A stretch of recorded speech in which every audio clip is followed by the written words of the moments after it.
Azért, hogy önmagamat is meglepjem, és hogy tulajdonképpen gyermekké tudjak válni egy-egy anyag kapcsán, mert azt valami csápokkal azok a nézők ott mindenkorba leveszik. Ami annyira megérint, hogy nem tudom nem színpadra vinni.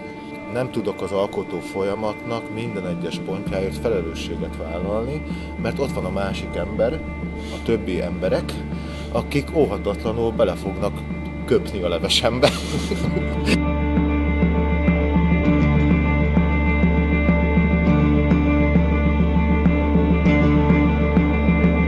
Sziasztok! Itt vagyunk a Kettős Pontnak a kis kertecskéjében, és azért gyűltünk ma itt össze, mert mi hárman tulajdonképpen szaktársak vagyunk, ha szabad így mondani. Mind a hárman úgy alakult az életünk, hogy monodrámákat kezdtünk el csinálni. Erről fogunk egy kicsit beszélgetni, mert mind a hármunk számára aktuális. Nekem több előadás is, de nektek is van egy-egy szóló előadásotok, amiről szerintem régi barátságunk okán érdemes egy kicsit beszélgetni. És akkor be is mutatom a résztvevőket, Sütő András. Üdvözöllek titeket. És Szitás Balázs. Hát én is üdvözöllek titeket. Formanek Csaba. Köszönöm szépen. Minket még régi barátság fűz össze szakmailag is, hiszen a Tűzraktérben együtt dolgoztunk, több darabot is csináltunk együtt, de aztán a pályánk úgy alakult, hogy mind a hárman a Szélrózsa 3 irányába szaladtunk, de néha úgy adódik, hogy újra találkoznak ezek a szálak, hála Istennek. Mi vezetett titeket el odáig, hogy ilyen szóló előadás, vagy monodrámát, vagy ilyesmit kezdjetek el csinálni? Mi volt az az inspiráció, mi volt az az életbeli trauma, ami idáig üldözött bennünket?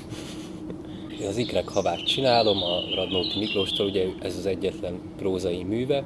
Régóta keresek egy olyan anyagot, amivel újra színpadra tudok lépni. Vannak rendezői ambícióim is, és ezért ezeket egyben tudom kiélni ebben a műben. Ezt nagyon hosszú ideig kerestem, tehát hogy igazából évek óta ezzel a szemmel olvasok, hogy mit lehetne valahogyan megcsinálni, nem feltétlenül szólóban, hanem úgy egyáltalán, ami annyira megérint, hogy nem tudom nem színpadra vinni.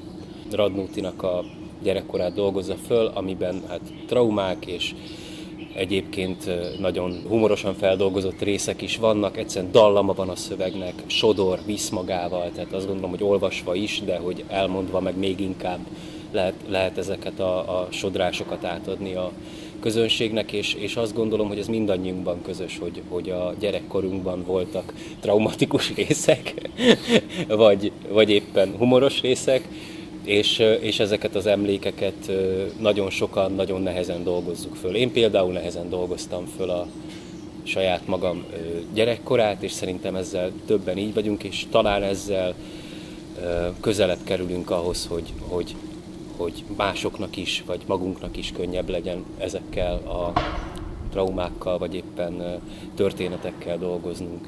Szóval, hogy maga az anyag is adta ezt a szólót, hiszen per egyben a Radnóti önvallomását olvastam el. Ez egy ilyen terápiás történet? Ilyen tulajdonképpen is, de hogy én azt gondolom, szokták mondani, hogy a színész az ne terápiaként tekintsen az anyagokkal, amikkel dolgozik, de hát nem tettek róla, tehát hogy körülbelül az összes valami, amiben dolgozom, így is úgy is átmegyek ezeknek a lelki folyamatain, tehát hogy ha akarom, hanem ezek terápiák, és nagyon remélem, hogy a néző számára is az tud lenni. Ha már terápia, akkor itt egy másik terapeutikus, jól mondom, mű. József Attila Szabad ötletek jegyzékét játszod már jó ideje. Téged mi inspirált arra? Ráadásul Budapesten itt volt a bemutatója a Kettős Pontban, szóval téged mi inspirált arra, hogy egyedül vágjál neki ennek a színházi kalandnak? Nem annyira egyértelmű vagy egyszerű erre a válasz, több összetevős a dolog. Az egyik az amiatt van, mert még a Színváltások Fesztivál, aminek te voltál a főszervezője és megálmodója, és a Sirályban annak a bizonyos színváltásoknak épp Jordán Tamás volt a fővédnöke, és elmondta a Szabad ötletek jegyzékét a Sirálynak a pincéjében. Ez volt úgymond a fesztiválnak a záróprogramja. És én akkor találkoztam először ezzel a szöveggel is, nem ismertem előtte, és egyáltalán akkor láttam én életemben először Jordán Tamást is a színpadon, és annyira újdonság volt számomra az, hogy van egyáltalán ilyen műfaj, mint monodráma, bár ez a szöveg nem azért íródott, mert ez egy monodráma, és hogy monodrámaként legyen értelmezve és előadva, de annyira tetszett, hogy van egy ilyen műfaj, hogy egyedül egy ember kiáll és megpróbálja fenntartani partner, kellék, díszlet, súgó nélkül a figyelmet, hogy akkor most se vagyok én hú de öreg, de akkor ilyen nagyon ide nekem az oroszlánt alapon is, az volt bennem egyrészt, hogy egyszer de jó lenne, hogyha egy ilyen fába belevághatnám egyszer én is a fejszémet. A másik az volt, hogy katartikus ereje volt ennek az anyagnak akkor, meg nem ismertem egyáltalán József Attilának az életének ezt az oldalát. Ugye ez az anyag, ha nem közismert mindenki számára, ez Gyömrői Edith terápiájának tulajdonképpen a végterméke. Attila az élete utolsó éveiben gyakran járt pszichoanalitikushoz, és az egyik utolsó, aki kezelte őt, az Gyömrői Edith volt, akiben ráadásul beleszeretett, és ez egy viszonzatlan szerelem volt, és miután Attilát leadta Edith, Attila tulajdonképpen ezt az anyagot megírta és odaadta Gyömrői Edithnek, aki eljutatta az akkori Petőfi Irodalmi Múzeum igazgatójának, és elzárták egy széfbe. És én nem olvastam el utána, miután láttam ezt az előadást, csak szépen lappangott, dolgozott bennem, és úgy minden évben eszembe jutott. Tehát volt tulajdonképpen egy olyan színházi katarzis élményem, amire emlékeztem, mert ugye sokszor szokott az felmerülni, hogy a színház az a pillanat művészete, és hogy meddig él egy előadás, vagy egy színész, tulajdonképpen addig, amíg emlékeznek rá. És tökre érdekes volt az, hogy erre a dologra én így emlékeztem, és minden évben visszatért hozzám, úgyhogy tudtam, hogy ezzel valami dolgom lesz egyszer, de azt nem tudtam pontosan, hogy mikor, és azt sem mertem, így előre nem volt bennem, vagy nem terveztem el, hogy én pont akkor fogom elkezdeni tanulni, amikor Attila elkezdte írni, de így jött ki. Tehát összeért a korunk, én ezt 32 évesen kezdtem el megtanulni, ő pont 32 éves volt, amikor ezt megírta, 36 májusában. Másik, ami érdekelt, az az volt, hogy amikor tulajdonképpen meg kellett, hogy érjek, vagy hozzá kellett, hogy érjek ehhez az anyaghoz. Amire egy idő után, miután a kezembe vettem és egyre többször elolvastam, rájöttem, hogy én azt éreztem, hogy ez egy kiváló drámai alapanyag. Annak ellenére, hogy ezt nem arra a célra szánták. Hiszen folyamatosan igenek és nemek ütköznek benne, és azt gondolom, hogy ez egy drámai helyzet az embernek az életébe, amikor itt vagyunk egy társadalomba például, de tulajdonképpen társtalanul vagyunk, és baromira erősnek mutatjuk magunkat, és ezt az vagy erősnek akarjuk hinni magunkat, vagy erősnek akarjuk mutatni magunkat, miközben ezt csak azért tesszük, mert olyan törékenyek vagyunk. És ez a kettőség dolgozott bennem folyamatosan, amikor olvastam, és egy csomószor azon kaptam magam, amikor ezen a szövegen átmentem, hogy jó, hát nem volt ennyire szélsőséges, traumatizált gyerekkorom, mint mondjuk Attilának, de akár ez nekem is eszembe juthatott volna, vagy ezt akár én is gondolhattam volna, csak én azon kaptam magam, miközben olvastam, hogy egy csomószor elszégyellem magam. Mert hogy sokszor van az, hogy az életben is gondolunk valamit, és aztán önmagunk besöpörjük egy képzeletbeli szőnyeg alá, mert meglepődünk magunkon, hogy ez nekem egyáltalán eszembe mert jutni, hogy én megölnélek, vagy gyűlölöm az anyám, vagy egy adott esetben a pokolba kívánom a szerelmemet, vagy tehát, hogy olyan dolgokat kívánok, amiket elszégyellek magam előtt, és mintha ez nem történt volna meg, besöpröm egy képzeletbeli szőnyeg alá, és azt gondoltam, hogy ha ez a közös szégyenérzet meg tud teremtődni, akkor tulajdonképpen ez lesz az, ami összeköti a nézőket az anyaggal, mert ez közös bennünk, ezt a játékot minden nap űzzük egymással szemben, önmagunkkal szemben, a szeretteinkkel szemben, mindenkivel szemben, és tökére ambivalens az, hogy a magányból születik valami olyan anyag, ami meg pont azzal köt össze minket, hogy tulajdonképpen nem is vagyunk olyan magányosak és olyan egyedül, hanem nagyon hasonló módon működünk mi, csak... És ez már arra válasz inkább, hogy miért csináltam meg, mert abba bízok, és abba hiszek, hogy a történeteknek, és én ezt egy történetként próbálom kezelni, az értelmezésem szerint elmondani, hogy a történeteknek igenis van hatása az emberi empátiára. Hogy úgy közlekedjünk a hétköznapokban, hogy ne súroljuk le egymásról a bőrt. És tulajdonképpen valami ilyesmi összetett okai vannak annak, hogy ezt megérintett, meg szerettem volna mérettetni önmagammal szemben, hogy ne az legyen, hogy mert akaratlanul hasonlítjuk magunkat kollégákhoz. Ő miért kapta meg azt a főszerepet? Én is jobban eljátszhatnám. Én is meg szeretném csinálni. Bárcsak eljátszhatnám Hamletet, stb. Akarok azzal a rendezővel dolgozni. És arra jöttem rá, hogy magamnak akarok a leginkább megfelelni. Magamat akarom kihívni. Meg tudom-e csinálni partnerek, rendező nélkül úgy valamit, ahol minden egyes alkalommal, amikor elmondom, újra kell fogalmaznom önmagamat is. És legyen valami olyan anyag, amiben tulajdonképpen hordozza a lehetőségét az emberi meg a szakmai fejlődésemnek. Lehet azt mondani ilyen gondolatkísérletként, hogy tulajdonképpen az ember akkor tud a legintimebb lenni, amikor egyedül van? Erről szerintem lehet, és azért is, mert az van, hogy szerintem ahogy rakódnak ránk a társadalom megfelelései, szabályai, a bejáratott szerepek, amiknek meg kell felelni, a boltban is a jó napot kívánok, ő a pénztáros, én vagyok a vevő, stb. Tehát a bürokrácia, minden, hogy a legfontosabb dolog az, hogy elfelejtsük megőrizni azt a 4-5-6 éves kori gyermeki énünket.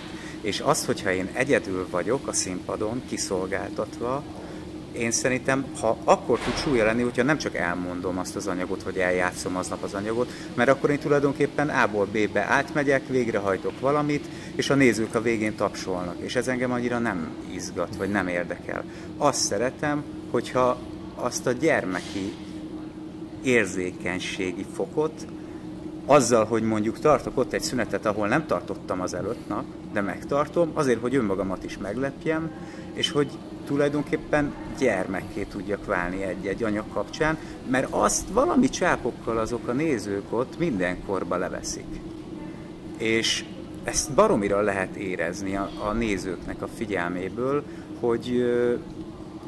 hogy ők éppen aktuálisan beszippantottak abba a pillanatba mert akkor bennük is megnyitja azt a dimenziót, ami túlmutat azon az 1-2-3 dimenzión, ami a szem, a fül és az érintés. Ugye ez a 3 fő van.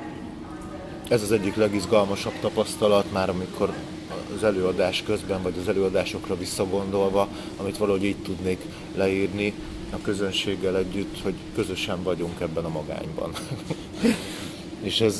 És ez egyrészt barom izgalmas, de ez már csak tapasztalat, engem annak idején nem ez sodort a szóló előadások világába, hanem inkább az, hogy valahogy azt éreztem, kicsit összetett, tehát ugye mi társulati munkát végeztünk annak idején, és aztán én még sokáig próbáltam akár nagyon sok emberrel is együtt dolgozni, aminek nyilván megvolt az a közösségi hangulata, az a sokszínűsége, a különböző alkatú és karakterű embereknek a izgalmas összeszikrázásai, és egy ilyen kollektív kreativitás, ez mind nagyszerű élmény volt, de azt éreztem,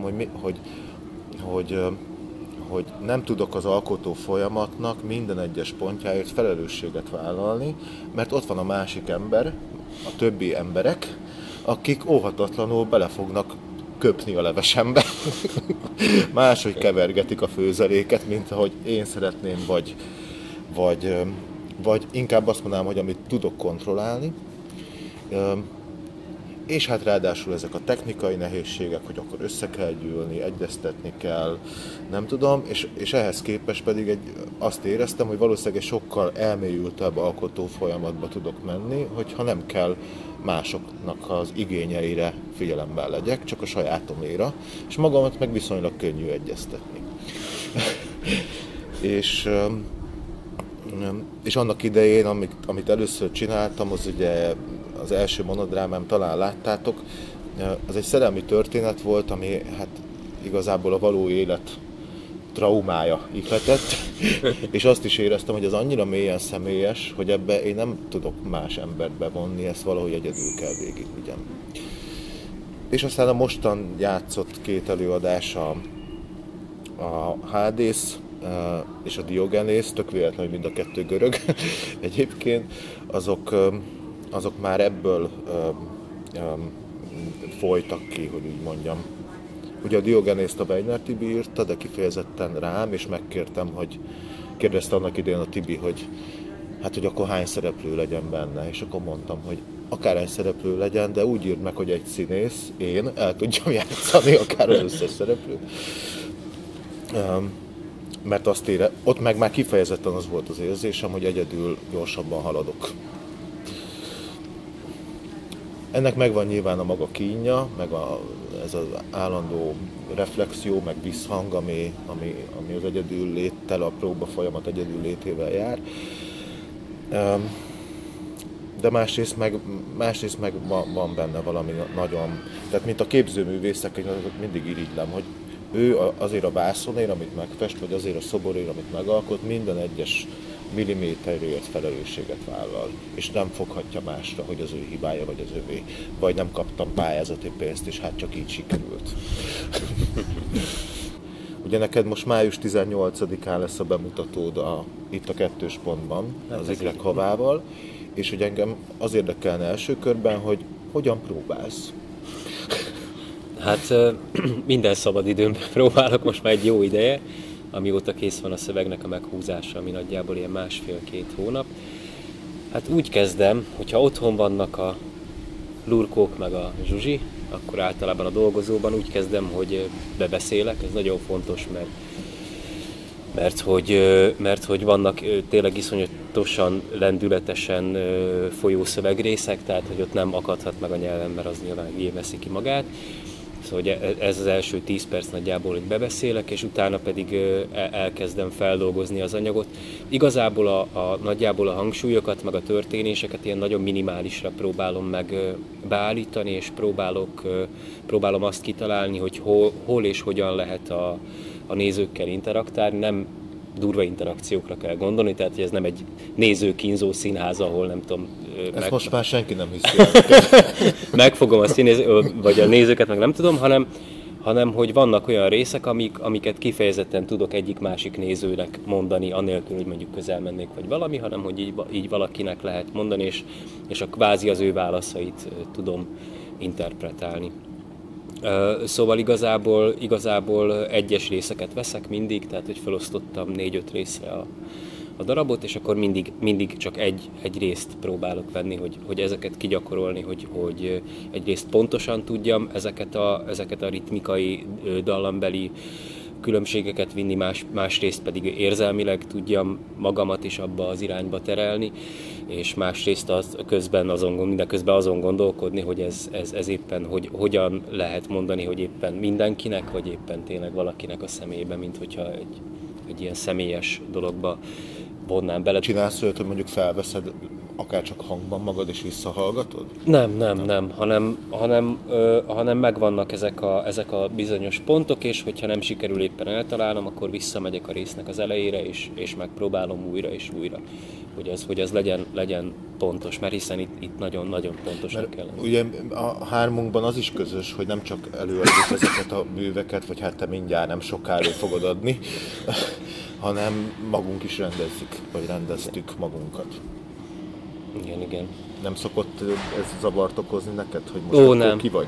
Nem, sokkal egyszerűbb így dolgozni, ebben alá tudlak támasztani, hogy itt tényleg nincs kire hárítani a felelősséget, úgyhogy ez nem zavart okoz, hanem nagyon nagy könnyebbséget, mert tudom ezeket a folyamatokat kontrollálni. De szerintetek most akár mindkettőtök össze, hogy ez alkat kérdése? Mert tudom, hogy van olyan színész, aki el nem tudná képzelni, hogy egyedül mindenféle kontroll, vagy segítség, vagy külső szem nélkül neki fusson ennek. Nem tudom, mert én is ismerek olyan kollégát, aki sokkal régebb óta van a pályán, mint én, tapasztaltabb, elismert formátumú színész, és azt mondja, hogy ő soha az életben nem merne már csak így egyedül kiállni emberek elé bármilyen anyaggal. Tehát, hogy verset sem szeret kiállni, hogy egyedül elmondjon egy alapanyagot. csapatjátékos, és nem olyan alkat, hogy egyedül vigye a vására a bőrét. Szóval szerintem ez alkatfüggő, meg abból a szempontból is különbözőek vagyunk, hogy érezünk-e valami olyan dolgot magunkban, ami nem jó szó nem jó szó ez, hogy lemerünk-e vetkőzni egymás előtt, de mégis ez a hasonlat jut először az eszembe valamiért. Érzünk-e magunkban valami olyan dolgot, hogy itt vagyok, ez vagyok, azt akarom, hogy látva lássatok.